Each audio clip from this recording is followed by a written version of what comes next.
Welcome back to my channel. It's Dee here again, and today I've got a special guest. I've got my husband Neil with me. Say hi to them, Daddy. Hello. So today, early this afternoon, pumunta kami ng ACU Blacktown campus. So we went there para mag-claim ng food hamper na pinapamigay ng school. So, can you tell us more about what this hamper is about, Daddy? Food hampers, ito po yung binibigay ng na food box from Food Bank. It's actually subsidized by the Australian government. So, in coordination with our school and university, pinapakuha po nila yung mga students ng isang box per week.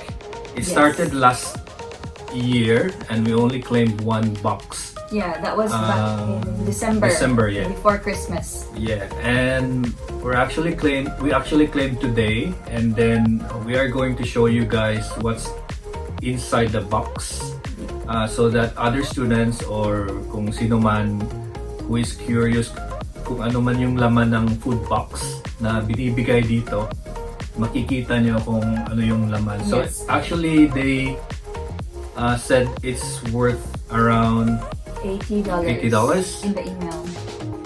Yeah. So if you are an international student like my husband Neil, please don't forget to check your emails. Baka kasi may nasend silang email pero hindi nyo napansin. So the international student coordinator ng school nagpapadala silang email to inform where, when, and how to claim the food hamper. So my husband is studying at ACU,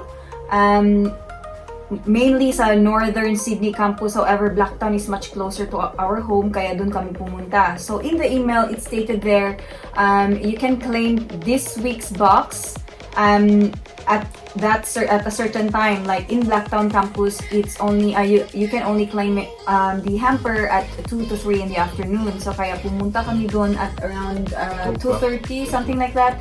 And then you just need to present your school ID, and then you just need to scan a QR code for COVID safety. And then that's it. And then the box is yours. It's quite heavy. Be prepared. Kasi kaming dalawa ni Neil, nagko-commute lang kami via public transport. This one is a bit heavy. How heavy is this then? They said it's around 10 kilograms, but I think it's more than that. Mga around 20 kilograms siguro kasi ang bigat eh. Nahirapan siya. So, ano lang, bit-bit lang niya. Bit ko lang naka-bag lang siya. So, mabigat siya. Kung may trolley kayo, maybe it's easier. Or kung may sakyan kayo, mas easier. Mas convenient. Pero, yeah, it's good to claim this one. Mabuti na lang to, di ba? Pangkabuhayan showcase! Laking tulong sa, especially as international students, kasi malaki naman talaga yung gastos dito. Tsaka, why not get it and then it's free, so it's free, why not? and then nakakatulong sa everyday gastusin mo. So, why not, diba? So, yeah, let's see anong laman nitong mystery box na ito. So, let's have a look. Okay, so Okay, let's open. okay. Ikaw na open, Hubs? Ako na lang mag-open. This is it. So heavy. Look, naka-sealed pa. So, And then, pakita mo nga anong nakalagay dyan. Can you carry it there, Hubs?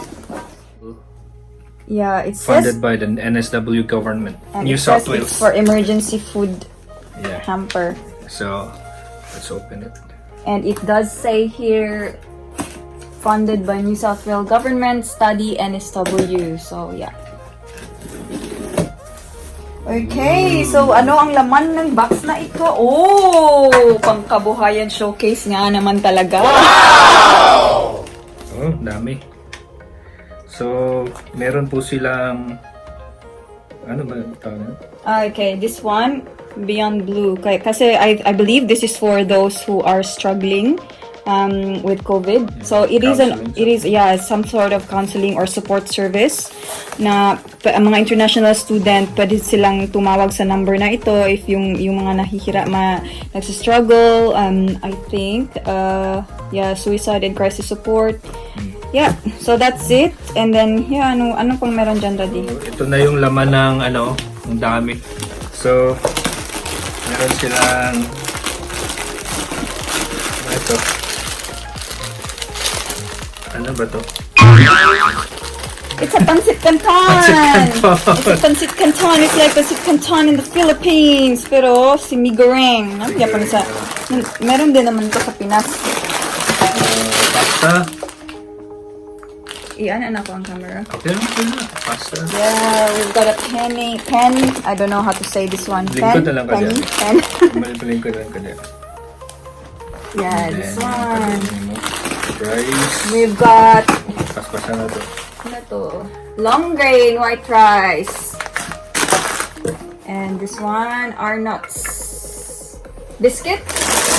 Ano ito? Yeah, biscuit. Okay. Tuna. A few tuna. Pwede to pag pambaon. Meron silang spaghetti. 4 tuna. And then yung spaghetti na nasa can. Coffee. Another biscuit. Jam. We've got a strawberry jam. You've got a strawberry jam. We've got a mixed vegetable can. Mild curry. Ano ito? Harvest. I don't know what it is. Peaches. Yeah, gusto ko to.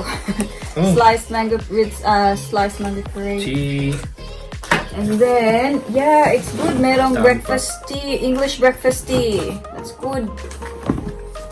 So far, so good. So, ano to? Farmhouse. I don't know what this is. I don't know what's this for. Parang pang luto, pang sabaw. I don't know. Pang stew. Beans. And then there's more beans. Diced tomatoes. And diced tomato. And bolognese sauce.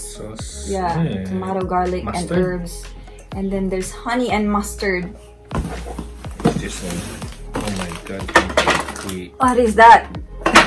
Ano yan? Wheat Bix. Oh, wheat biscuits. Wheat Bix. Na And then, wala nang laman. and then milk. 2-liter milk. I need this. So, it's perfect. Yun na lahat ng ang laman ng bayong. So, wala na. Everything's box is empty. So, ito lahat ang contents ng box. So, yeah, it is worth going there, claiming the food hamper. Maganda na to for the week. Pang grocery for the week. Pang dagdag grocery. So guys, ito po yung laman ng food box. So at least meron na kayong idea kung ano po yung mga laman nito. And then especially for us international students, nakakatulong po talaga ang food box from Food Bank. Yeah. So that's it for today, guys. Thank you so much for tuning in. Until my next video. Bye!